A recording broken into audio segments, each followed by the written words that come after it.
মাথার ভিতর যাতে আজে বাজে টেনশন পেরেশানি না থাকে, এই কারণে পেজটা খুলেছিলাম। ও মা গো, এখন দেখি এই পেজে এত পেরেশানি, আমার কালো চুলগুলো একদম সাদা বানিয়ে দিচ্ছে। ভেবেছিলাম 25 সালটা মনে হয় আমার জীবনে ভালো কিছু বয়ে আনবে, কিন্তু তা মনে হয় আর সম্ভব না, কারণ পেজের যে অবস্থা, কোনো আশার আলোই দেখতে পারতেছি না। আসসালামু আলাইকুম, সবাই কেমন আছেন? আলহামদুলিল্লাহ, আমি অনেক ভালো আছি। আজকের ব্লগটাও সকাল থেকেই শুরু করেছি। স্বামীর জন্য ডিম, পুলি পিঠা আর পান নিয়ে চলে এসেছি ফার্মে। এসেই দেখি সে কাজ শুরু করে দিয়েছে। আসলে এত পরিশ্রম করতে পারে এই লোকটা, মানে কি বলবো, সারাদিন পরিশ্রম করার পর রাতের 1টা-1.5টার সময় ঘুম আসে, তারপর আবার ভোরবেলা ঘুম থেকে উঠে মুরগির ঘরে চলে আসে। মাঝে মাঝে একা একা চিন্তা করি, আল্লাহ একে কি দিয়ে বানিয়েছে। এত পরিশ্রম করার পরও কোনো সময় মানে শরীরে ক্লান্তি নেই, এত ব্যথা পায়, তারপরেও মানে আ পর্যন্ত শব্দ করে না। আল্লাহ ইনাকে যে কি দিয়ে বানিয়েছে আল্লাহ জানে। তো যাই হোক, সে অনেকক্ষণ যাবতী খাবার দিচ্ছিল আর আমি দাঁড়িয়ে দাঁড়িয়ে দেখতেছিলাম। কাজ শেষ করে বাড়িতে এসেছিল, পরে আবার ছাগলগুলোকে নিয়ে যাচ্ছে, কারণ গতকাল রাত থেকে আমার শরীরটা এত খারাপ হয়েছে যে মানে ঘাড়ের রগ ফুলে আবার শক্ত হয়ে গেছে। কয়েকদিন পর পরই এরকম হয়, জানি না এটা আবার কোন রোগ কামাই করে নিয়েছি। দাঁড়িয়ে থাকতেও কষ্ট হয়, তারপর আবার প্রচন্ড মাথা ব্যথা, চোখ ব্যথা করে এই ঘাড়ের রগটা ফুলে গেলেই। তো কিচ্ছু করার নেই, স্বামী সন্তান যেহেতু আছে, রান্না বাড়া করতে হবে। দুপুরে রান্না বাড়ায় চলে এসেছি। এক চুলায় ডাল, এক চুলায় বেগুনের বড়া বসিয়ে দিয়েছি, আর রাইস কুকারে ভাত দিয়েছি, আলু সিদ্ধ দিয়েছি। তো মোটামুটি হালকা পাতলার ভিতরে রান্নাটা সেরে নেব, যেহেতু দাঁড়িয়ে থাকতে পারতেছি না, মনে হচ্ছে যে পড়ে যাব।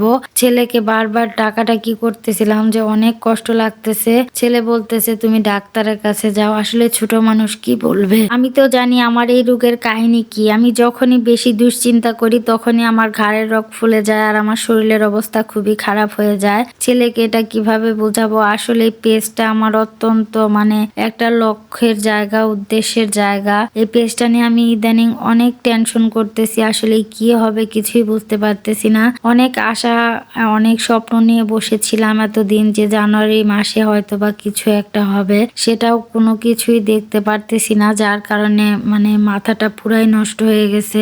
একদিন না, 2 দিন না, 1.5টা বছর যাবত এত কষ্ট করে পেজটা চালাচ্ছি, ছাড়তেও ইচ্ছে করে না। মাঝে মাঝে রাগ করে মনে হয় ছেড়ে দেই, ছাড়তেও পারি না, কি আর করব। বেগুনের বড়াগুলো নামিয়ে এখন হচ্ছে চেপা ভর্তার জন্য তাওয়া বসিয়ে দিয়েছি।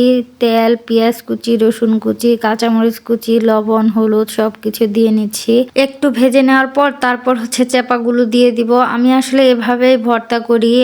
আমি অনেককেই দেখেছি অনেক রকম ভাবে ভর্তা করে, তো আমার কাছে এভাবে আসলে ভালো লাগে। আর আজকে আপনাদের সাথে চিরন্তন সত্য একটা কথা বলি, আমি অনেক সেনসিটিভ একটা মানুষ, মানে মানুষের কথা আমার সহ্যই হয় না। ছোটখাটো জিনিসগুলো আমাকে অনেক বেশি কষ্ট দেয়, আমি অনেক বেশি কষ্ট পাই। আসলে যেটা কোনো বিষয়ই না, যেটা হাসি ঠাট্টা দিয়ে মানুষ মানে ঝেড়ে ফেলে দেয়, সেটাই আমার ব্রেনের ভিতর ঘুরতে থাকে আর আমার জীবনটাকে একদম তেজপাতা করে ফেলে। কিন্তু এই পেজের জন্য যে পরিমাণ ঠাট্টা উপহাসের পাত্র হয়েছি আর যে পরিমাণ ধৈর্য ধরে কাজ করতেছি, এরকম আসলে আমি কোনো জিনিস নিয়ে লেগে থাকি নাই। একটা মাত্র উদ্দেশ্যে আছি আমি। আল্লাহ জানি না আমার এই উদ্দেশ্যটা পূরণ করবে কিনা, মানে আদৌ পূরণ হবে কিনা। তারপর আমি এর শেষটা দেখেই ছাড়বো ইনশাল্লাহ। দেখি কি হয়, কি হতে যাচ্ছে। তো আমি সকলের সফলতাই কামনা করছি, আপনারাও আমার জন্য দোয়া করবেন। আল্লাহ যাতে সবার উদ্দেশ্যই পূরণ করে, সবার আশা পূরণ করে,